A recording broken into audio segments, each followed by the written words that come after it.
ട്രെയിനിൽ എടുത്ത് ചാടുക, ഓടിക്കൊണ്ടിരിക്കുന്ന ട്രെയിനിൽ നിന്ന് ഇറങ്ങി ഓടുക, ഇതെല്ലാം ജയൻ ചേട്ടൻ ലൂപ്പില്ലാതെ ചെയ്തു എന്നുള്ളതാണ്.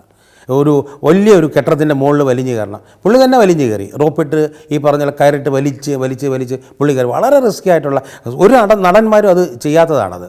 അതുപോലെ തന്നെ വലിയ ഓടിട്ട മാളിയുടെ മുകളിൽ കയറുക, കാരണം അന്നൊക്കെ ഓടെല്ലാം പൊട്ടിക്കഴിഞ്ഞാൽ ആളുടെ ഭസ്മം പോലും കിട്ടത്തില്ല. അതുപോലെ തന്നെ ഓടിക്കൊണ്ടിരിക്കുന്ന ട്രെയിനിൽ മരത്തിൻ്റെ മുകളിൽ നിന്ന് ട്രെയിനിലേക്ക് ഗുഡ്സിലേക്ക് എടുത്ത് ചാടി, അദ്ദേഹം ചാടി. ചെന്നൈയിൽ ഇപ്പുറത്ത് ഒരു സ്റ്റേഷനിൽ നിന്ന് അദ്ദേഹം ഒരു ബോഗിയിൽ കയറി കറക്റ്റായിട്ട് ക്യാമറയുടെ പോസ്റ്റ് വരുന്നപ്പോൾ അദ്ദേഹം ഇറങ്ങി അങ്ങനെ വന്നു.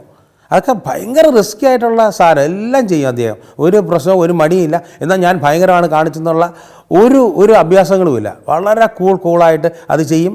ഒന്നും സംഭവിക്കാത്തവരെ വന്നൊരു കസേരയിൽ നിന്നിരിക്കും.